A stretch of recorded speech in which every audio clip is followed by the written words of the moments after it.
This week we're going to highlight harvest progress here in the U.S. as well as short-term weather trends. We're also going to take a look at the updated trends in U.S. corn export sales, which continue to be quite weak, and wrap things up looking at long-term trends in December corn futures.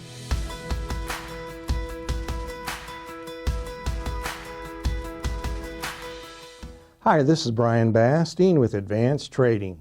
Let's talk about the corn market. We've moved into the middle of October here, and of course that means it's time for harvest. Let's start out this week looking at our final update on crop condition ratings here in the U.S. As harvest progresses here, the USDA will discontinue the crop progress reports in terms of conditions. However, their last report here had conditions unchanged compared to the previous week and actually unchanged compared to last year at 53% good to excellent.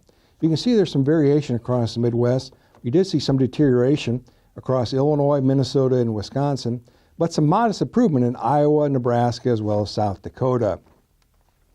Let's now look at our final crop condition index for the season here. It ended up fractionally above last year, the red line, but notice it was well below some of those recent years. So the USDA did drop the corn yield, of course, a little under a bushel in last week's supply-demand report. Let's now take a look at harvest progress here. In the middle of October, we were at 45% done nationwide. On average, U.S. corn harvested increases approximately 24% over the next 2 weeks from October 15th to the 29th.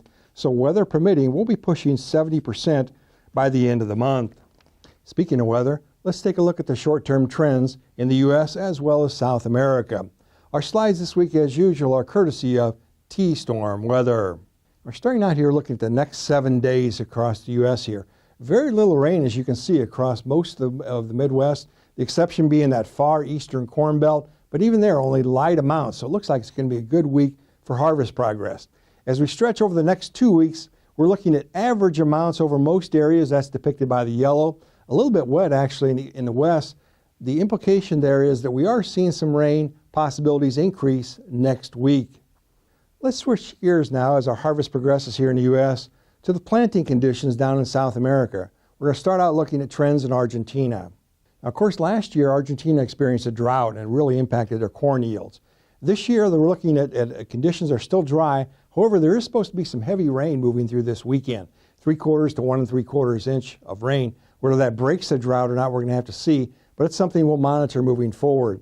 We look forward now to Brazil, and Brazil is planting first crop corn in the south now. We're going to focus just briefly on that northern area. That's where they're planting beans at the moment. The reason we're focusing on that is the earlier the beans get planted, the earlier the double crop safrinha corn will get planted in early 24. Right now there's a little bit of a delay in planting beans in the north because it's too dry.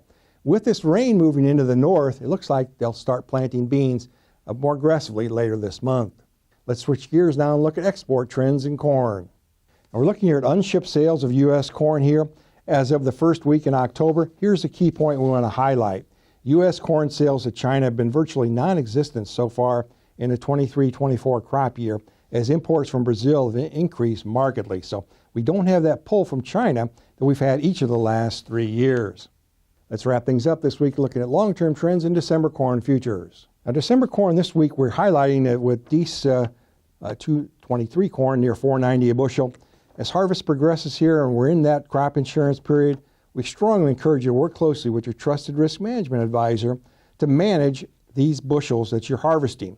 We're also highlighted for the first time here December 2024 corn near $5.15 a bushel. Notice it's still 4.5 months until that first crop insurance period for 2024 corn. So there are also some opportunities potentially there for 2024. Again, work closely with your trusted risk management advisor on that topic. Now, if you'd like more information, please feel free to contact us at 800-664-2321. We'll put you in contact with one of our risk management consultants who'll be happy to visit with you at your convenience. And remember, we upload every Wednesday. Make sure to subscribe to our channel to never miss an upload. Thanks a lot. Have a good week.